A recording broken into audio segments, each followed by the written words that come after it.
Well, I think the first thing is that you've really, really got to make sure that your balance sheet is strong. Raise money, raise extra money.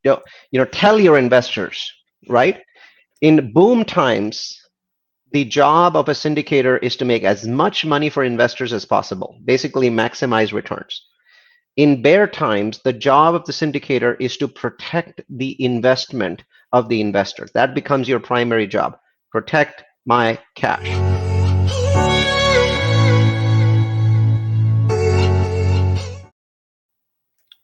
All right, welcome to Real Estate Hustlers Podcast. I'm your host, Josh Appelman, founder and CEO of Appelman Properties. Today we have Neal Bawa, the acclaimed mad scientist of multifamily, commands a portfolio exceeding $1 billion.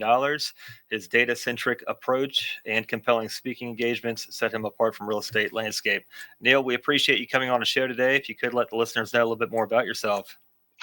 Sure. I'm a technologist, a computer science graduate, a data scientist by training, and I am interested in um, changing the real estate world through the use of data science. And I have a lot of geeky and nerdy investors, especially in Silicon Valley, but all across the United States that follow what we do. About 25,000 of them.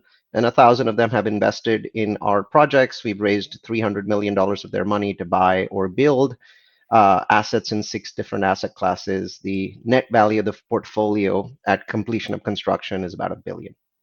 Nice, very cool. So you're with your data points, every way you aggregate data, and you see everything happening in the market, especially in the commercial real estate. What are you seeing with debt and equity, and how it's affecting the valuations and Well, financing?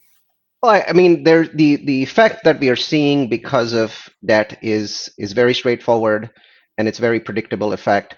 As the Fed started raising interest rates, if you remember, the first increase was March 2022. Here we are, somewhere at the end of 2023. So 18, 19 months have passed. And if you look at the last 19 months, as those interest rates have increased, the Fed funds rate has increased. We have seen a corresponding increase in cap rates, and these rates they've fluctuated by metros. Certain metros like Phoenix and in Austin might have seen larger increases. In other metros, especially Midwest metros, have seen smaller increases in cap rates. But all across the United States, there's been 100+ basis point increase in cap rates. At this point, probably 125 basis points. Some markets are 150. And it's very predictable because that cap rate increase has nothing to do with demand of multifamily. It's 0% change in demand that I've seen, right? There's massive amounts of dry powder available. It just has to do with financing. If you cannot finance a purchase, you're not going to pay for it. You're going to pay less. And so as interest rates have gone up, the amount that investors are willing to pay has come down. And as that amount has declined, we've seen cap rates rise very smoothly across the United States for all kinds of assets, not just multifamily. So we've seen that cap decompression happen all across the board in commercial real estate, with multifamily being somewhere between 100 and 150 basis points, depending upon market. So are you? How do you get them financed? Are you looking for a 10-year horizon? Because 10-year term, shorter. That way you can possibly refinance into different type of debt here on the. So hopefully in the future, how would you suggest underwriting your deals to accommodate? Well, there's two options for you. One is you look at the 5-year, Freddie Mac product. So Freddie Mac has a 5-year product which is tied to the 5-year Treasury. So if you look at the 5-year Treasury rates today, whatever that rate is, 4.6, whatever it might be, it's going to be some number above that. So let's call it 6.3, so 175 basis points above that. And so now you're basically getting a 5-year fixed rate or loan, and then you're selling your asset at the end of those 5 years. So you can't sell it really during those 5 years because there's prepayment penalties that are so large that most of your profit is going to disappear in the prepayment penalty. So now you're basically committing to own and run your property for 5 straight years. That's your option A, and that's what a lot of people are taking. And your option B is simply to assume an existing loan. There's a lot of properties out there that have assumable loans. So about half of the properties that we're looking to buy are in category A, the 5-year Freddie loans, and the other half are in the assumable category. We do expect that within 6 months, we will go back to bridge loans. So it will take about 6 to 7 months for us to go back to bridge loans. here we are, in November. I think that if I was doing a deal next year in June, July, August, September, it's likely that I'd have a bridge loan again. So you feel the rates are going to be coming down favorably by next June or July? So I track. There's data on the marketplace, and this data I'll just pull it up on my site so I can give it to you. Um, and there's data that is change. It changes every day, and it is called the market's bet on Fed rate cuts next year. That's in 2024, and this is available from Bloomberg. So you can go to Bloomberg and type in market bets on Fed rate cuts next year, and you'll notice that they go out every single week to all of the big players in the market, the banks, the hedge funds, Goldman Sachs, people like that, and they say, what is your bet on how much lower rates will be in 2024? And I can tell you that the bets are increasing. So the market is more and more betting that the Fed will cut interest rates. For a while, actually, the market was betting that they would cut them less as we saw, the economy being stronger. But today, the market is betting, and this is this morning in the Bloomberg's article, a 93 or looks like a 92 or a 93 basis point cut next year. So for those of you that are not familiar with basis points, you should be if you're in multifamily, by the way, that a 93 basis points would take a loan that's 6.3% today down to 5.4% roughly, a year from now. And so what they're saying is by the end of next year, all the market participants, which are the dozens of banks and the big hedge funds, are saying that in 2024 rates will drop 90 basis points. Now, if you look at what the Fed is saying, the Fed itself has something known as the federal dot plot. Now, the Fed is known to be extremely, extremely conservative on the dot plot because they don't want the market to become bullish. Their goal is to slow down the economy. Their goal is to reduce inflation. And they can't really do that if they are bullish. So they tend to be extremely bearish. And they're basically talking about a 50 basis point reduction in the interest rate by the end of 2024. I think the market is more likely to be right because the Fed at this point has to be very careful not to, goose the markets, not to basically, have the markets become hot. They've managed to cool the S&P 500 down. So as you know, the S&P 500 has now gone into bear territory, and that was the goal of the Fed. And the Fed basically doesn't want to offer any kind of signals that would spike the S&P 500 again. Yeah, it's you can definitely tell a huge shift in the stock market once they come and give out their guidance of what they're doing, just like we've seen last week. Given the current economic indicators, what are the key factors investors should monitor when considering multifamily investments here in our current situations? The first big factor that they need to monitor is inside of their brain. So look at the factor that is between your two ears, okay? And I want you to think about what I'm about to say if you're an investor or you're a general partner, okay? None of you had any issues buying sub 4 cap properties 22 months ago, 20 months ago. The peak of the lowest cap rates, which is the peak of prices, was March 2022. So we're 19 months into this rate hiking cycle, right? From the perspective of price declines. We didn't have any issues at that point of time, accepting sub 4 cap pricing. You didn't have any issues with accepting increases in rents that were outrageous, 4%. I've even seen 5% in proformas. And you, as investors, poured tens of billions of dollars into those properties. Today, those properties are 25% cheaper with the same income. The income hasn't changed. Same income. It hasn't gone up because rents haven't gone up. So, same income, right? Nationwide, properties are 25% cheaper. And everyone who's projecting rent growth today says rent growth is in the 2% range. So, today, you are having trouble investing in multifamilies that are 30% cheaper or 25% cheaper with much more conservative forward-looking growth projections. Are you really an investor? Or are you, like most other people, a speculator? When 18 to 24 months ago, you should have been terrified. Today, you should be excited and greedy. If that is not your mindset, then perhaps you are a speculator and you only invest in markets that are ultra hot. Well, in that case, you should wait for the next 3 to 4 years and not invest any of your money, because if a red hot market is what you wish, 2026 is the right time to invest. If you're a value investor like Warren Buffett, my idol, this Warren Buffett right now would be delighted to invest in a bunch of things that are getting cheap. Now, the stock market is not as cheap as the real estate market. We have not seen 25%, 30% declines in the stock market, perhaps 10%. So maybe he would still not be very excited. But in the multifamily industry, we've seen 25% reduction from peak. And so to me, I'm greedy right now. I believe in what Warren Buffett says: be greedy when others are fearful, be fearful when others are greedy. If you were listening to me 24 months ago on these podcasts, maybe Josh's podcast, I was saying I think prices are too high. I don't think that people should be buying. I think people are being overly aggressive. I think that this math doesn't make sense. Today I'm saying the math makes sense, but nobody wants to buy because of fear. Yeah, that's spot on. I was on a webinar last night, and the survive till 25 is out. It's make it until 2027, which that's exactly what you said. 2026 start getting in, and then you'll get a little bit ahead of the forward curve. But right now, we're seeing it's on sale. It's at discount, so it's kind of exactly what everyone's been waiting for. Um, And the discounts don't last. right. Understand this. We have not seen any reduction in interest in multifamily. In fact, the interest has increased. The reason for that is very simple.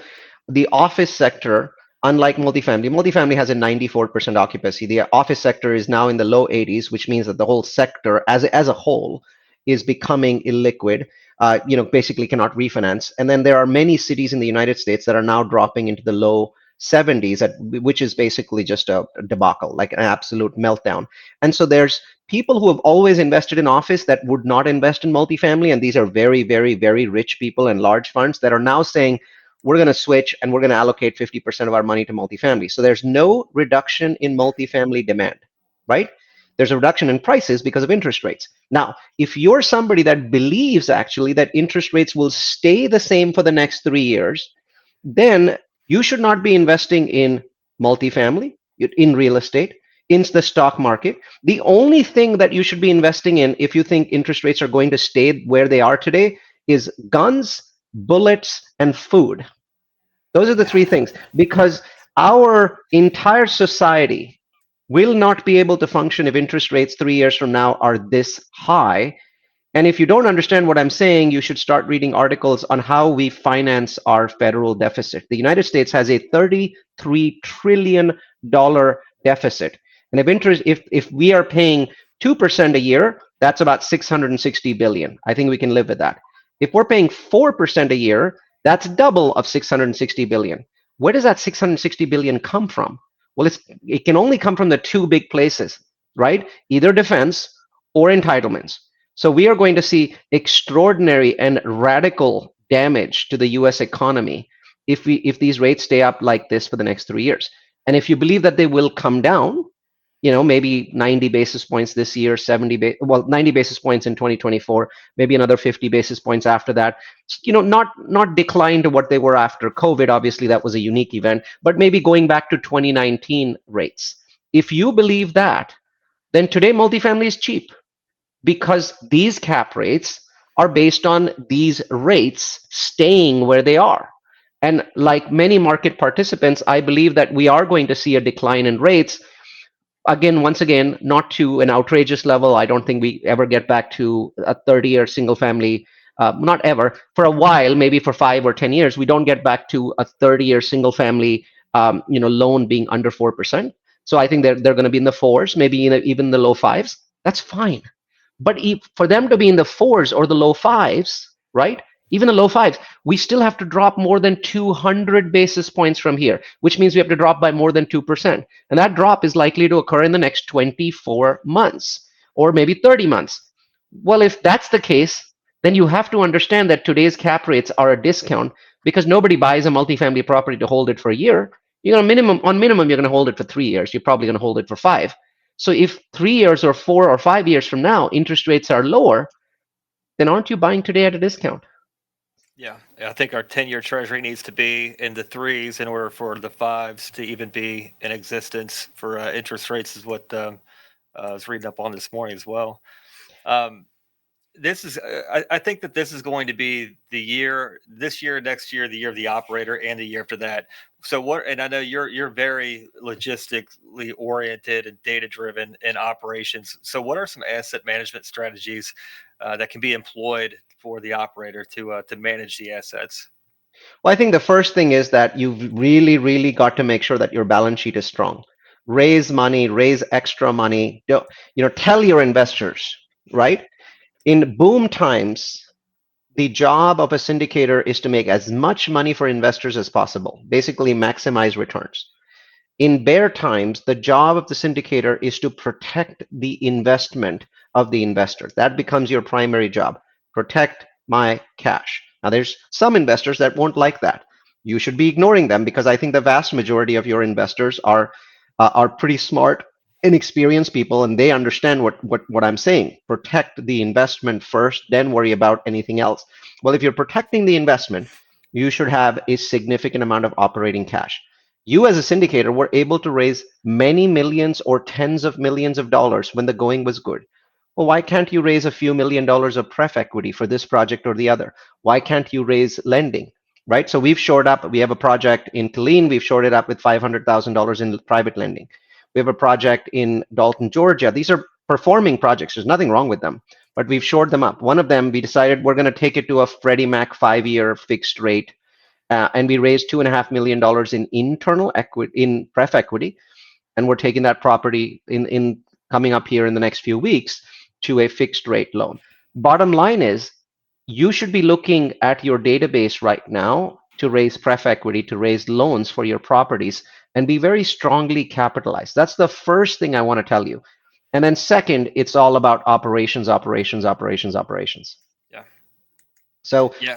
and there I'll give you, obviously there's a lot of, looking at operations, going into those meetings is a big deal, but captive insurance seems like an interesting thing.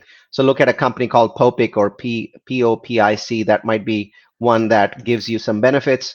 But there's, in general, there's captive insurance, and I think that that's a very interesting, um, sort of angle to look at. For the is that to help hedge the insurance costs that hit a lot of Well, essentially, you become an insurance company yourself in a way, right? So you become the insurance provider to, for your properties. So and there's also things like renters insurance, things like that. You need to really look at, okay, without raising rents, which obviously will hit me right now. What other fees can I put in the pocket of the project as opposed to some third party? That's huge. I know. Of course, our underwriting, we're underwriting zero rent increases for the next 3 years. We're just doing whatever we can to break the deal and make it make sense. It just as well as assuming existing debt, I'm still seeing that there's an extraordinary amount of equity that would have to come in to assume the debt. So then you take in cost of capital on investors' equity and then blend that in with the interest rate. And a lot of these deals are still not making sense, but time will tell. And then Well, captive I think insurance. I think they're not making sense because you're underwriting 0% rent growth for the next 3 years. I think you're wrong. I think that there's no data to suggest that we would have 0% rent growth for the next 3 years.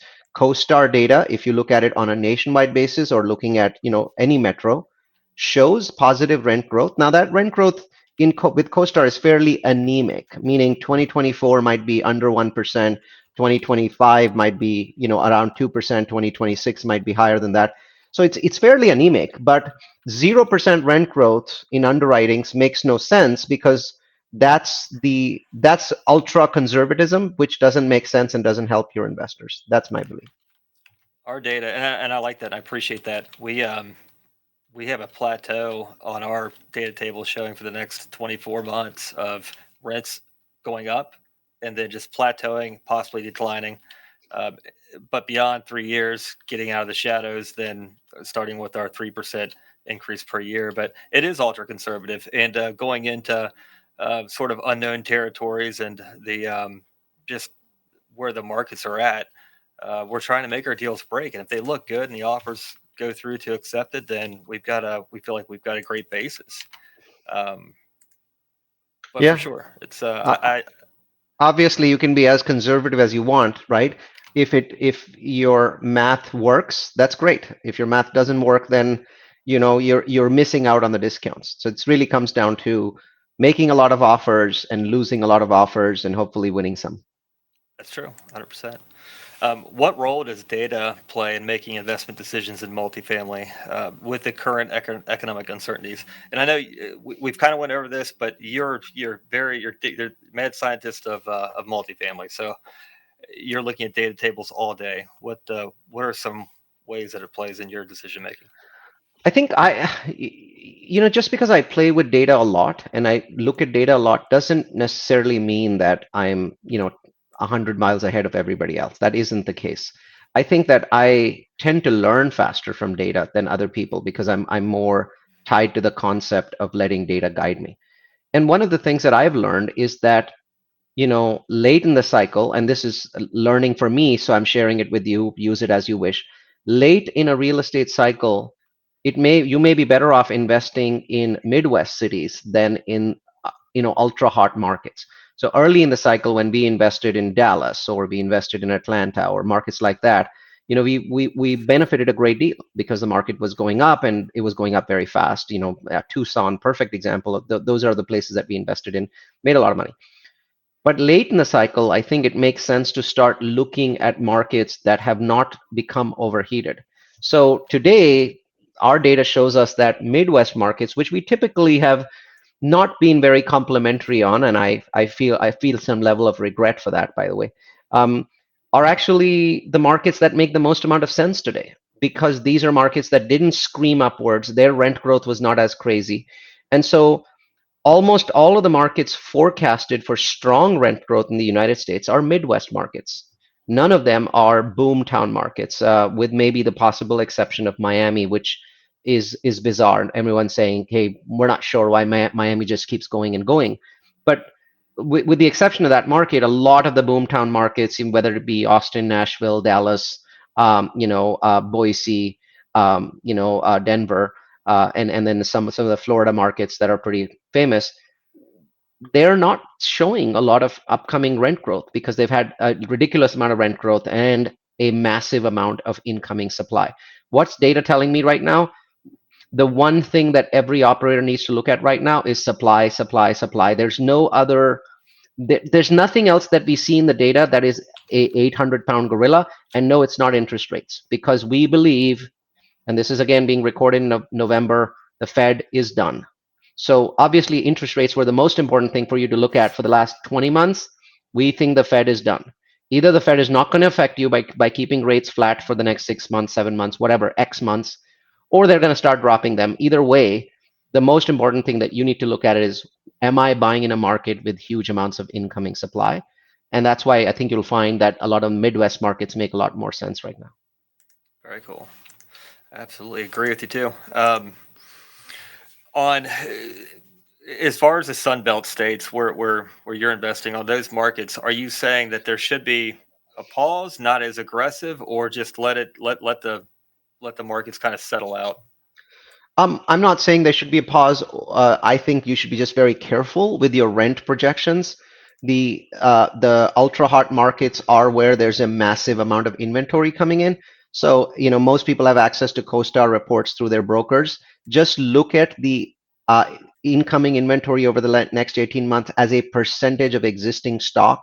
If that number as a percentage is between 3 to 5, be cautious. If it's over 5, be ultra cautious. If it's over 10, run like hell. Absolutely.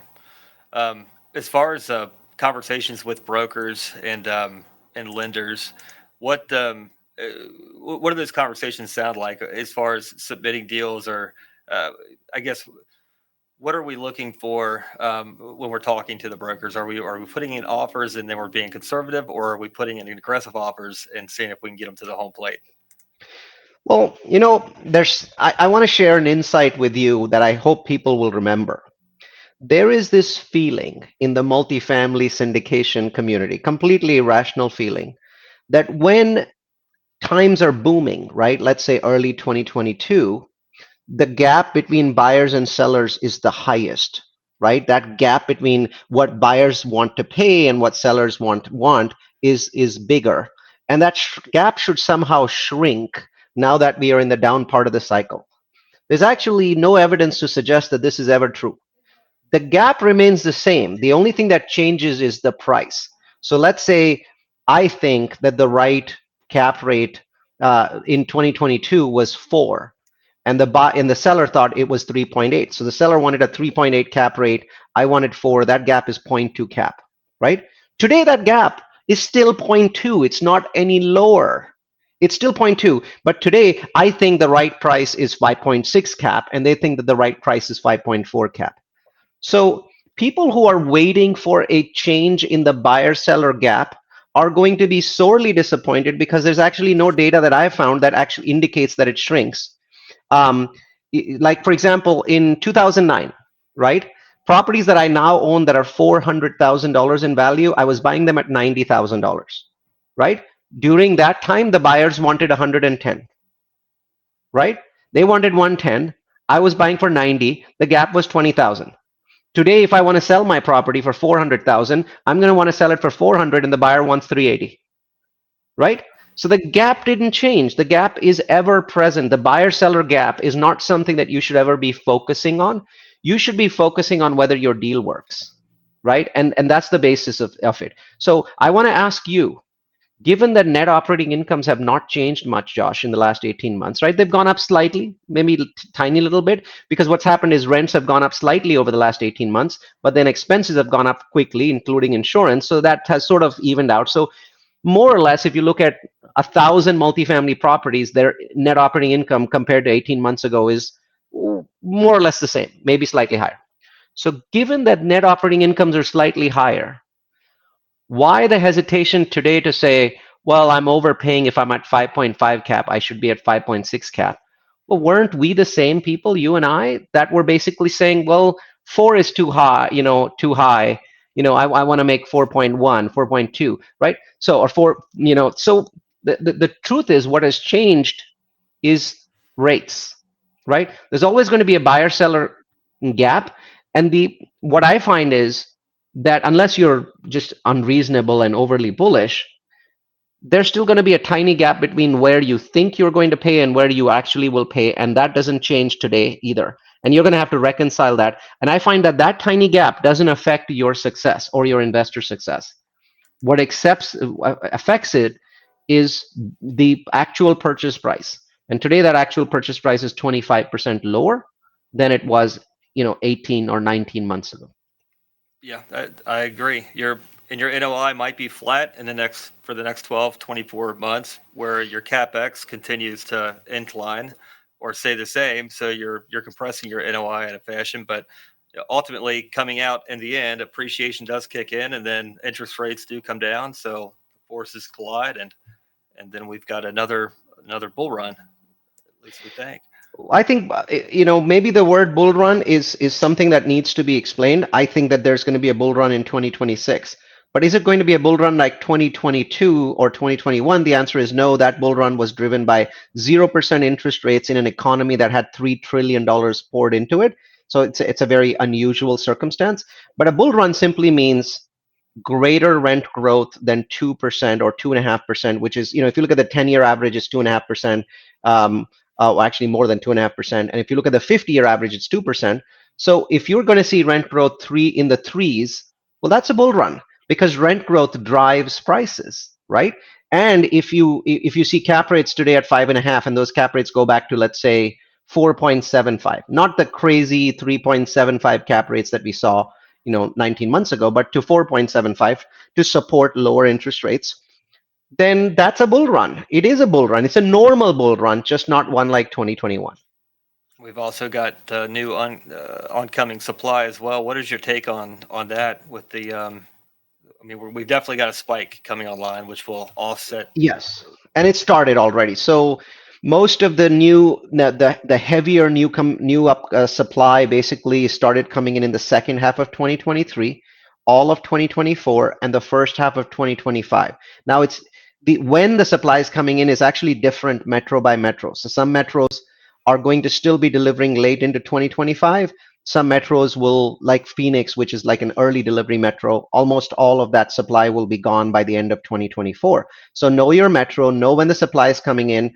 CoStar and others provide these kinds of data that you might be able to get from your broker. And bottom line is, look at that data and make decisions accordingly. One thing that you should expect, though, is that this supply, this excess supply, there's always supply, excess supply is going to start moderating once you get into 2025. And in some metros, by the second half of 2025, it will really aggressively moderate. And by 2026, you're going to see that gaps. You're going to see negative supply, or well, no, you'll still see positive supply, but the supply will be a lot less than the demand in 2026. And so that is why 2026 represents our best chance of higher rent growth in the current scenario. So, but I don't expect 2024 to be a good year simply because there's a lot of supply. But keep in mind, there are many metros that are not affected by this supply. For example, Kansas City is 2 million people, it's not affected. Indianapolis is 1.7 million people, it's not affected. Whereas a lot of the southeast metros are going to be affected. So it's going to be metro by metro, impact. Also, by the way, a lot of people say I'm Class C, so I won't be impacted. That's a very common thing that I hear on podcasts. It's just a bunch of nonsense.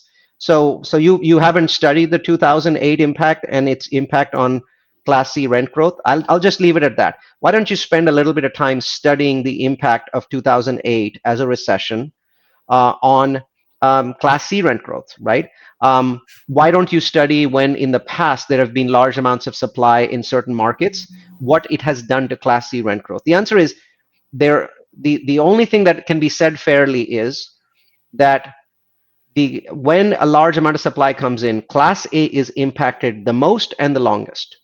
Class B is impacted a little less long by a little less in rent drops.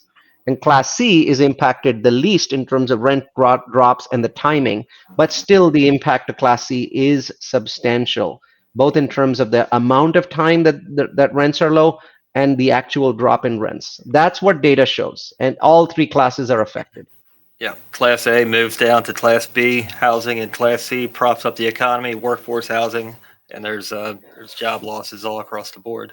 There are. So I mean, when you have negative household growth during a recession, Class C, guess who they lose people to? They lose people to D, or to mom's couch, or to people's cars. So there's occupancy in Class C also falls during a recession, and it also falls during a period of very large supply. Yeah, yeah, awesome. Neil, if somebody wants to get a hold of you, learn more about yourself and your Angro Capitis, how can they reach out? So we all of our data, right? There's massive amounts of our data, and we provide it in many different ways. The best way to look at it is, because raw data is not going to do anybody any good. The best place to go is multifamilyu.com. That's multifamily followed by the letter u.com. We have about 20,000 people that sign up for our webinars. So we take the data and we chunk it into a dozen webinars with interesting insights, both for syndicators as well as for investors.